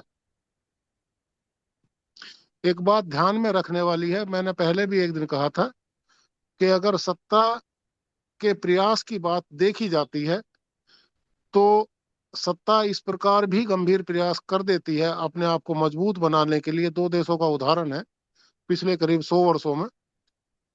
1918 में जर्मनी बिल्कुल बर्बाद हुआ, रोटी खाने की स्थिति नहीं थी वहां के लोगों के पास, और वे फिर एक तानाशाह के नेतृत्व में इस प्रकार ताकतवर हुए कि पूरी दुनिया से लड़ गए। और एक दो भूल अगर हिटलर से रणनीतिक नहीं हुई होती तो निश्चित रूप से यूरोप का आकार प्रकार आज के जैसा नहीं होता, वैसा होता जैसा हिटलर चाह रहा था। दूसरी बात चीन की आती है। चीन ने आर्थिक विकास किया है, लेकिन 1988 के तियानमेन चौक पर नरसंहार से लेकर के उसके बाद के करीब 10 वर्ष पहले तक, और उससे पहले भी 10 वर्ष तक, चीन में कितने लोग मारे गए कोई गिनती एग्जैक्ट नहीं बताई जाती। कोई 1 करोड़ बता देता है, कोई 1.5 करोड़ बता देता है, कोई 70-80 लाख बता देता है। उस सामाजिक हिंसा का परिणाम चीन की तरक्की है। फिर चीन के लोगों ने वो सब करना शुरू कर दिया जो सत्ता ने उनसे कहना शुरू कर दिया। चीन में आदमी नहीं रहते, कुछ उपकरण रहते हैं जिन्हें सत्ता अपने तरीके से इस्तेमाल करती है। उपकरण तो सत्ताओं के अधीन पूरी दुनिया में ही रहते हैं, भीड़ उपकरण ही है सत्ताओं की। और खासकर जब से व्यापारिक गतिविधियां सत्ता के आकार प्रकार तय करने लगी, तब से तो उपकरण ही कहना ठीक रहेगा, आदमी कहना तो बड़ा बेजा सी बात लगती। अक्सर हम सत्ताधारियों की प्रशंसा करने लगते हैं। ये इन दोनों देशों की बात मैंने इसलिए की कि जर्मनी 1918 में बर्बाद है और 1935 में दुनिया से लड़ता है, वो इतनी आर्थिक और सैन्य ताकत इकट्ठी कर लेता है। भारत अपना इस प्रकार का कोई आर्थिक विकास नहीं कर पाया, ये एक पक्ष है। भारत हिंसात्मक नहीं बना ज्यादा, ये इसका ठीक पक्ष है। लेकिन कुछ नीतिगत फैसले जवाहरलाल नेहरू के भी गलत रहे, और ये हालात समीक्षा करेंगे मोदी के हटने के बाद कि कुछ फैसले तो गलत साबित होंगे ही, कुछ ठीक भी हो जाते हैं, दोनों ही बात रहती है। लेकिन ये बड़ी एक कमजोर किस्म की बात है कि हम लोग सामाजिक विश्लेषण करते समय सिद्धांत के दृष्टिकोण से हट करके आदमी की प्रशंसा और आदमी की बुराई करने में अपना सारा वक्त निकालते हैं। समस्या सत्ता के व्यवस्था का जो प्रारूप तय कर रहा है पिछले 1000-1500-2000 साल से, जब से मानव सभ्यता इतनी विकसित हुई है कि गली कूचों तक भी सत्ता की हनक आदमी के ऊपर प्रभाव दिखाने लगी है। हम लोग कभी सिद्धांत के व्यवहार पर चर्चा नहीं करते। मूल समस्या सिद्धांत की है, और सिद्धांत चीन में भी सत्ता की स्थापना का वही है जो भारत में है। शक्ति आधार है व्यवस्था बनाने की, और जब तक सिद्धांत शक्ति का रहेगा तब तक आदमी की भागीदारी का व्यवस्था में कोई लक्षण दिखाई नहीं देता है। बिल्कुल स्पष्ट बात है, सत्ता चाहे जवाहरलाल नेहरू ने चलाई हो चाहे मोदी चला रहे हैं, सभी को सत्ता चलाने के लिए कैडर चाहिए, अनुयायी चाहिए, और इन अनुयायियों का या आधुनिक भाषा में इस कैडर को चलाने के लिए पैसा चाहिए। और पैसा कोई अपनी कमाई का तो देता नहीं है। इस सारे काम धंधे में भ्रष्टाचार का पैसा लगता है। ये जो व्यवस्था का प्रकार है जिसकी हम कभी प्रशंसा करते हैं और कभी बुराई करते हैं, इसका निश्चित परिणाम ये जरूर है कि 100 के 100% सत्ता का ये रूप या व्यवस्था का ये रूप जब तक रहेगा जो शक्ति के आधार पर निर्मित होता है, उसका परिणाम भ्रष्टाचार आएगा ही। ये होता आया है, हो रहा है, और अगर यही सिद्धांत कायम रहेगा तो होता रहेगा। ये पक्की बात है, इससे बचा नहीं जा सकता। इसका तरीका केवल एक हो सकता है कि हम सत्ता को कमजोर किस प्रकार करें समाज की तुलना में, और इसका कोई रास्ता नहीं है। उसे एक प्रकार का जो जिस सिद्धांत की मैं या जिस परिकल्पना की मैं बात कर रहा हूं, उसे हमारे वैचारिक जगत में भी, सत्ता को तो छोड़ दीजिए, वैचारिक जगत में भी यूटोपिया कहा जाता है। एक ऐसी कल्पना माना जाता है कि ये एक ऐसा ख्वाब दिखाने की बात है जो कभी पूरा नहीं हो सकता। हम लोग सिद्धांतों के विकास को प्रयोग के आधार पर कसौटी पर नहीं कसते हैं। हम लोगों की समाज की या हम लोगों की आदत है कि जो सिद्धांत समझ में ना आए उसके लिए कह दो कि इसके या तो भाषा कठिन है या ये अव्यावहारिक। ये प्रश्न मानव सभ्यता के सामने उठाया जाना चाहिए कि सत्ता का ये जब तक प्रकार बन रहा है, जिसके लिए या तो अनुयायी शब्द कहना ठीक है या कैडर कहना ठीक है, जब तक ये रहेगा तब तक सत्ता बेईमानी क्यों नहीं करेगी, भ्रष्टाचार क्यों नहीं करेगी, या अपने अनुयायियों को या अपने कैडर को फायदा क्यों नहीं पहुंचाएगी, क्योंकि वही उसकी जीवन प्रणाली को चला रहे हैं। इससे बचा नहीं जा सकता है।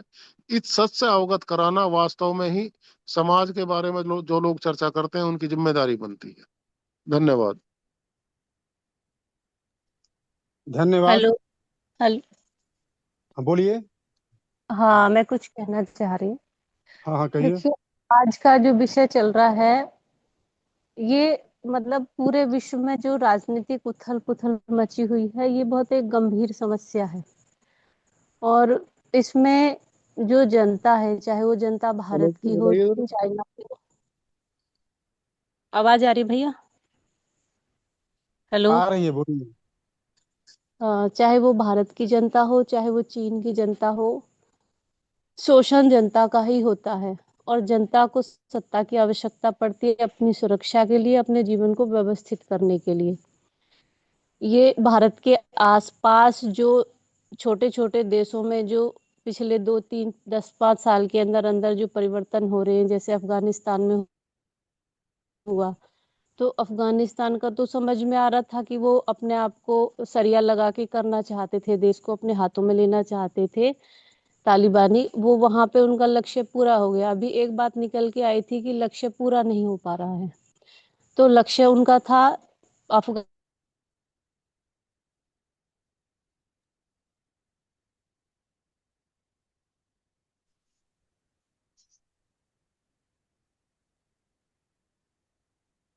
खैर हमें नहीं समझ में आया, लेकिन नेपाल का जो घटना हुई है, मुझे लगता है कि अभी पीछे जो इसके पूर्व प्रधानमंत्री थे, जो वामपंथी विचारधारा के थे, और जिनके जिनके रहते हुए भारत और नेपाल के संबंध बहुत बिगड़ गए थे। एक शत्रुता वाली परिस्थिति उन्होंने वहां पे भारत के प्रति, वो शत्रु वाली मानसिकता उन्होंने विकसित कर दी थी। आम जनमानस के अंदर भी वो चीज आने लगी थी।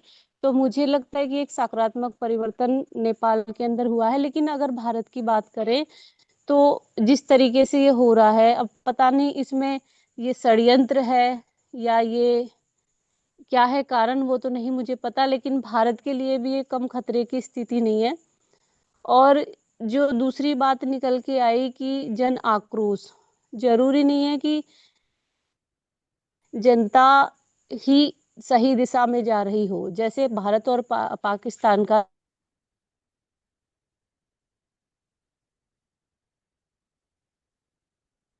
था, या कुछ लोगों को ये समझ में आया बाद में कि या तो सारे उधर चले जाते और हिंदू एक तरफ हो जाते। तो जनता को कई बार की संज्ञा दी गई है। कुछ असामाजिक तत्व, कुछ गलत जो शक्तियां होती हैं, वो सत्ताधीश भी हो सकता है और विपक्ष भी हो सकता है। ऐसे नेता होते हैं कि जो जनता को शोषण करते हैं, गुमराह करते हैं, भटकाते हैं उसे और उसका दुरुपयोग करते हैं। और इसके साथ साथ एक पक्ष होता है, विपक्ष भी कई बार गलत हो सकता है, सकारात्मक दिशा में ना जा रहा हो तो वो किसी भी देश के लिए एक गंभीर समस्या पैदा कर देता है। भारत में जो ये लगातार हो रहा है, बांग्लादेश की जनता ने जो विद्रोह किया और अफगानिस्तान में जो हुआ, नेपाल में, एक जनता की एक पावरफुल स्थिति निकल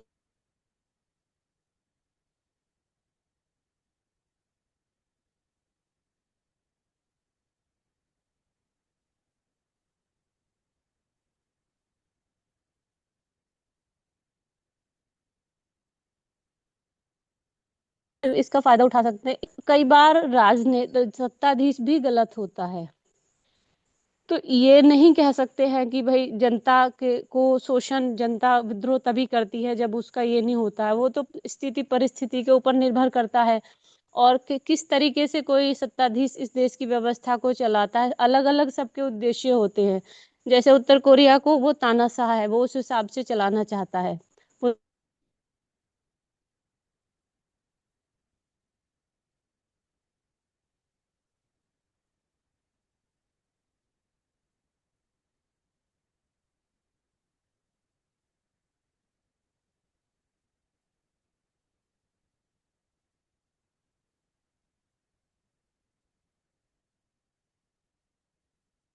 अंतर है कि अपना भारत की बात करें तो वो ये चाहता ही नहीं है कि भारत में वो कुछ भी बोल देता है, कहीं भी कुछ भी बोल देता है। तो कुल मिला के मैं तो बस कहती हूँ, ये बहुत गंभीर परिस्थितियां हैं अगर हम सामाजिक चिंतन की दृष्टि से इसको देखें तो। और इसका समाधान क्या हो इस विषय में, मतलब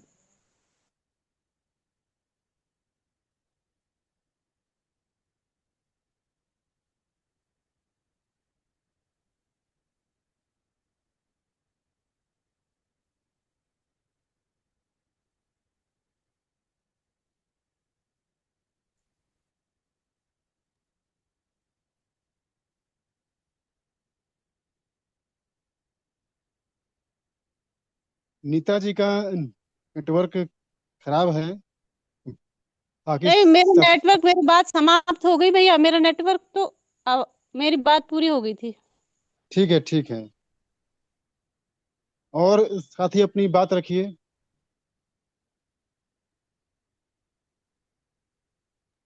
भैया मैं कुछ बात करना चाह रहा था। हाँ हाँ, बोलिए।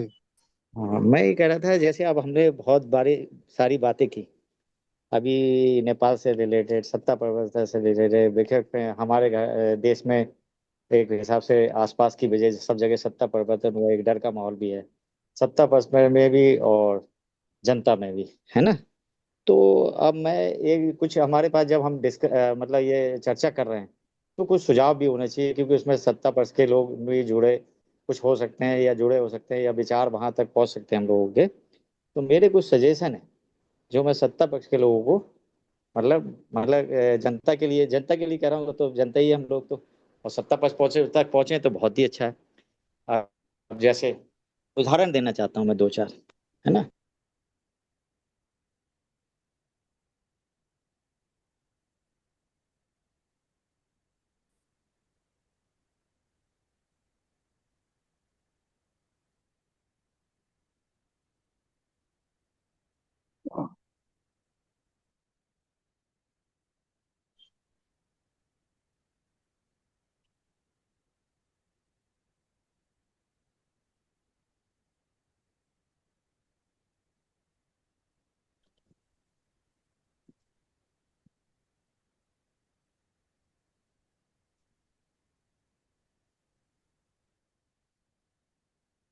वो मेरा ही बता दिए। Hello, hello. हाँ, आवाज मेरी कट गई कही- थी लग रहा है। हाँ हाँ, कट गई थी आपकी आवाज।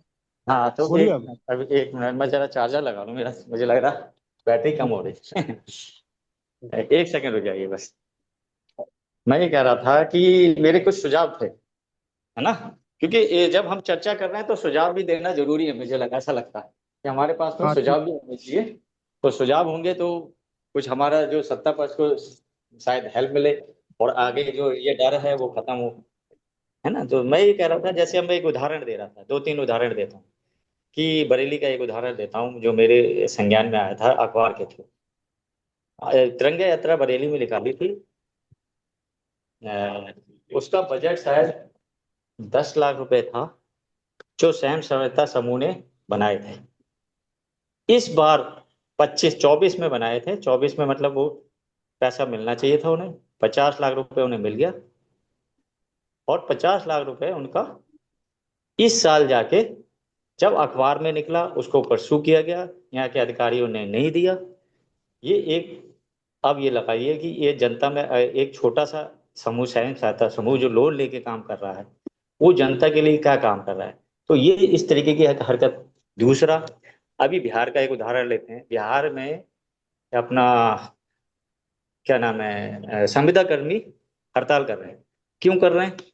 कि वो चाह रहे हैं कि हमें पैसा बढ़ाया जाए कि जो बहुत कम है, और 7th वेतन आयोग लग चुका है। और सुप्रीम कोर्ट का आदेश है कि अगर किसी भी पोस्ट पे सरकारी पे 2 बार संविदा कर्मचारी को उस मतलब कॉन्ट्रैक्ट को अगर रिन्यू किया जाता है और तीसरी बार भी अगर करने की कोशिश की जा रही, तो इसका मतलब वो पोस्ट पे डिपार्टमेंट को बंदे की जरूरत है, लेकिन सरकार भर नहीं रही। ये सुप्रीम कोर्ट कह रहा है। तो सुप्रीम कोर्ट की बात को आप हम जनता के लिए काम कर रहे हो तो सुप्रीम कोर्ट की बात को मानना चाहिए सरकार को, चाहे कोई सी सरकार हो। भाई काम तो हमने जनता, इसी सरकार तो इसलिए चुनी कि जनता के लिए सुने। अब वो क्या कर रहे हैं कि पैसे का हवाला देके उस पोस्ट को भर नहीं रहे। अब अगर सड़क पे वो लोग निकल रहे हैं तो पुलिस उनको ऐसे मार रही है जैसे किसी हिस्ट्री शूटर को मार रही है, किसी का सर तोड़ फोड़ दे रही है, किसी को कुछ कर दे रही है। तो ये जो काम है ये सब आक्रोश के ही कारण बनते हैं। जैसे अब अग्निवीर को ही ले लेते हैं। अग्निवीर को एक उदाहरण ले लेते हैं। अग्निवीर तो बहुत बड़ा उदाहरण था। अग्निवीर में एक सैनिक भर्ती होता, वो 1 साल की ट्रेनिंग करता है, और एक सैनिक जो है वो परमानेंट है या वो बॉर्डर पे जाता है। तो बॉर्डर पे जो उस तरफ बंदा होगा जो 2 साल या 4 साल की ट्रेनिंग वाला है और जो 6 साल की ट्रेनिंग वाला है। पहली बात तो यहाँ हमारे सेना में एक चीज और है जो अंग्रेज छोड़ गए थे, बटमैन कल्चर। वो आर्मी के अंदर है। जो लोग आर्मी में होंगे से संबंधित होंगे वो अच्छी तरीके से समझते होंगे। एयरफोर्स और नेवी में नहीं है बटमैन कल्चर, लेकिन आर्मी में है। क्योंकि अंग्रेज क्या करते थे, जो हिंदुस्तानी रखते थे, सफाई ये करना, घर का काम कराना, ये सब कुछ था। तो आज भी आर्मी के अंदर ये कल्चर है। तो ये कल्चर, अब इसमें आधे सैनिक तो उसी काम में लगे हुए हैं। अग्निवीर को विरोध भी नहीं कर सकता। जब आम सैनिक नहीं कर सकता तो अग्निवीर की क्या औकात कि एक सीओ को या अपने अधिकारी को मना कर दे कि ये काम नहीं करूंगा, वो तो घर भेज देंगे। और है ना। तो ये एक शोषण का कारण है। और दूसरा ये है कि वो उसको मतलब जो एक ही जैसा तरीका था, एक ही ड्यूटी, एक ही सरकमस्टांसेस, एक ही उसकी जान जा सकती है, और आप उसकी योग्यता को कम कर रहे हो पैसे की दृष्टि से। तो ये एक हिसाब से मतलब सामाजिक असमानता का एक उल्लंघन कर रहे हो, जो समानता का उल्लंघन कर रहे हो। जो उसको अधिकार है, हमारा संविधान देता है कि सबको बराबर वेतन, एक काम के लिए एक समान वेतन। तो एक काम के लिए एक समान वेतन आ नहीं रहा, चाहे वो संविदा कर्मचारी हो चाहे अग्निवीर हो। एक काम के लिए एक समान वेतन है। संविधान कहता है कि एक तरीके का काम अगर कोई कर रहा है तो उसको समान वेतन है, फिर प्रमोशन के तहत उसका बढ़ता चला जाएगा। जैसे 2 साल में 2 साल हो गए तो 2 साल के बालों का सबका एक जैसा होगा, ये हो सकता। लेकिन समान वेतन का अधिकार है। तो ये जो अलग है, ये सब कुछ अगर हम सुधारें और जनता के लिए कुछ काम करें। अब शिक्षा पे आ जाते हैं। शिक्षा पे हमारे कितना महंगा हो रहा है, प्राइवेटाइजेशन कर रहे हैं दिन रात, आज के टाइम में उसको मर्ज करते जा रहे हैं। और हायर शिक्षा, आप एक गरीब का बंदा जो 5 या 20 हजार रुपये कमा रहा है, वो अगर हायर से मतलब इंटर के बाद अगर वो डिग्री कराना चाहता है तो मुझे नहीं लगता 20-25 लाख रुपए से कम की हो रही है अच्छी डिग्री तो। और इसीलिए लोग जॉब नहीं पा रहे। बड़े पैसे वाले तो अपने बाहर भेज भाज के करा ले रहे हैं, नेताओं को तो कोई फर्क नहीं पड़ रहा, उनके बच्चे तो विदेशों में पढ़ रहे हैं, वो तो सेटल हो जा रहे हैं। बड़े व्यापारी के भी बच्चे पढ़ रहे हैं। तो और आम जनता जो 20 हजार 15 हजार करा रहे हैं, उसके बच्चा क्या कर रहा है, वो बीए कर रहा है, बीटेक कर रहा है, और जिससे रोजगार मिल नहीं रहा। तो ये सब जो कारण है ये विद्रोह के कारण बनते हैं। तो हमें ये चाहिए, और प्रशासन में जो भी सरकार है उससे मेरी यही रिक्वेस्ट है कि इन सब चीजों पे जो जनता से जुड़े मुद्दे हैं, आप राजनीति करो। राजनीति करने के लिए ही आप सत्ता में आए, कुर्सी पे आए हो, लेकिन उसके साथ साथ जनता के लिए भी कुछ करो। यही मेरा कारण, बस एक सजेशन था। धन्यवाद। धन्यवाद आपका। अब समय हो चुका है, 2-4 मिनट रह गए हैं। जो भी साथी बोलना चाहते हैं अपनी बात रख सकते हैं। हाँ, अगर 2-4 मिनट में कोई नहीं बोल रहा तो मैं इनकी बात पर जरूर कहूंगा, अभी जो मैं सुन रहा था। हाँ हाँ, हेलो। कहिए। कह देता हूँ। हाँ कहिए। देखिए, ऐसा है विपुल जी, अरे ये प्रश्न उठाना गलत तो नहीं हो सकता कि एक काम के लिए एक जैसा वेतन आदमी को मिले। ये तो जायज बात है। जो जो काम अग्निवीर नाम का एक आदमी कर रहा है, जिसे नाम दिया गया, वही एक परमानेंट सैनिक करता है। लेकिन सैन्य ढांचे में बदलाव की बात गलत नहीं है सरकार की। हेलो। ये ठीक है तरीका, इसके विश्लेषण हो सकते हैं। क्योंकि अग्निवीर, एक तो बात ये समझी जा सकती है कि जिस काम के लिए वो 4 साल बुलाया गया है आदमी, एक प्रकार का वो सूक्ष्म नियुक्ति है। जैसा फौज में अधिकारियों का मामला है नियुक्त होने का, एक तरीका परमानेंट का है एनडीए के जरिए, और एक सीडीएस के जरिए शॉर्ट सर्विस कमीशन का है। अधिकांश शॉर्ट सर्विस कमीशन वाले, बहुत सारे लोग खुद छोड़ करके आ जाते हैं, बहुत सारे स्थान के अभाव में उन्हें सेवानिवृत्ति दी जाती है, और बहुत सारे परमानेंट हो जाते हैं। 4 साल में सेना ये देख सकती है कि इसको रखना है, इसको नहीं रखना है। बुरी बात नहीं है, तार्किक बात है। दुनिया भर की सेनाओं में इस प्रकार के प्रयास होते हैं। खैर, ये तो मामूली बात है। खतरनाक बात भारत में ये है कि सरकारी नौकरियों को स्थायी रोजगार के रूप में देखा जाता है। ये समाज के लिए बहुत खतरे की बात है। सरकारी नौकरी व्यवस्था चलाने के लिए है, रोजगार नहीं है। और सरकार के पास से ये अधिकार छीना जाना चाहिए, जनता को छीनना चाहिए कि आप केवल व्यवस्था चलाने के लिए हैं, रोजगार देने के लिए नहीं। ये ऐसे मामले हैं जो सरकार के अधिकाधिक अधिकारों को जनता के ऊपर हावी, मतलब साबित करते जाते हैं कि ये अधिकार भी सरकार को है, ये अधिकार भी सरकार को है, ये अधिकार भी सरकार को है। और समाज फिर जब उन अधिकारों का सरकार या सरकार चलाने वाले नेता दुरुपयोग करते हैं, तो फिर दूसरे मूड में गाली देने लगते हैं। इस हकीकत से अवगत समाज को कराया जाना चाहिए कि जो लोग सरकारी मशीनरी में हैं, भारत की में 4-4.5 करोड़, जिनकी आवश्यकता है व्यवस्था चलाने के लिए, वो रोजगार नहीं है, उनके भरण पोषण का बंदोबस्त व्यवस्था करती है। ये बात ठीक है, क्योंकि जो आदमी जहां समय लगाएगा उसे वो दिया जाना है। लेकिन सरकारी नौकरियों को इस प्रकार कमजोर किया जाना चाहिए कि लोग उसे रोजगार का आधार ना मान लें। क्योंकि अगर आप भारत का बंटवारा जनता की संख्या के आधार पर करते हैं, कोई बात समझ करके, तो भारत में अब करीब 28 करोड़ परिवार रहते हैं, अगर 140 करोड़ के करीब की आबादी मानते हैं। और आप ये बात समझ लीजिएगा कि अगर एक परिवार से एक आदमी को सरकारी नौकरी दे दी जाए, तो निश्चित रूप से भारत के 28 करोड़ परिवारों में से अगर एक सदस्य को नौकरी दी जाए, 5 सदस्य के आधार पर बंटवारा कर दें कुल आबादी का, तो 28 करोड़ नौकरियां भारत में नहीं हो सकती हैं सरकारी।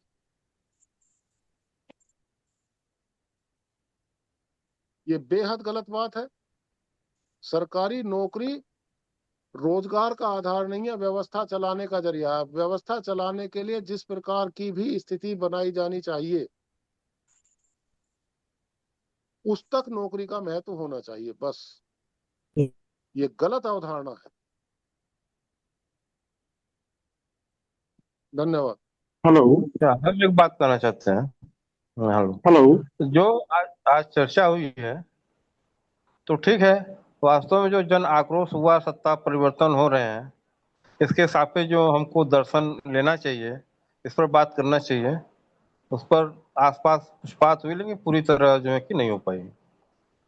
तो हमें यहाँ पर देखना चाहिए कि समाज को सशक्त कैसे बनाया जाए। मूल रूप से समाज जब सशक्त रहेगा तो सरकार जो है कि न भ्रष्टाचार कर पाएगी, न तो मनमानी कर पाएगी। और इसमें आम लोगों की सहमति प्रकट नहीं हो रहा, सहमति नहीं आ पा रही है कि समाज को सशक्त बनाने का क्या तरीका है, समाज को ऐसा कोई विमर्श हो, इस पर कोई आम लोग आपस में सहमति हो। जब तक समाज सशक्त नहीं होगा तब तक हम जो है कि सरकार को अपने हिसाब से नहीं चला सकते हैं। मैं एक मैं इसमें बात एक कहना लाइन चाह रहा जोड़ना चाहूंगा मंगल प्रसाद जी, हेलो एक लाइन हेलो मैं जोड़ना चाहूंगा, फिर आप अपना बात को कंप्लीट मैं कर आप ही की लीजिएगा। बात से सहमत हूँ। मैं इस जो आप कह रहे हो ना, समाज में कैसी व्यवस्था मतलब सशक्त कैसे बनाए, इस पे एक चर्चा रख ले देने हैं। इस पे एक चर्चा होनी चाहिए, समाज को सशक्त कैसे बनाया जाए, इस यह विषय पे भी एक आज का चर्चा जो होनी विषय चाहिए। है, जो आज का विषय है जन आक्रोश की बात, उसी के अंतर्गत यह बात आती है कि समाज समाज जब सशक्त कैसे सशक्त, बने वो अलग चीज हो गया, अलग विषय हो जाएगा फिर। नहीं नहीं अलग चीज नहीं, समाज जब सशक्त होगा तभी जो है कि सरकारें भ्रष्टाचार पर समाज जनता उस पर नियंत्रण कर पाएगी। जहाँ नहीं जो है नहीं, कि समाज इसमें एक लाइन, मैं आपकी बात से कमजोर सहमत है हूँ, वहाँ। लेकिन इस पे डिस्कशन आज हो नहीं पाएगा ना। इसलिए मैं चाहता हूँ कि इस पे डिस्कशन अलग, बड़ा विषय है। समाज सशक्त कैसे बने ये बड़ा विषय है, तो इस पे एक डिस्कशन होना चाहिए अलग से, मैं ये कहना चाह रहा हूँ।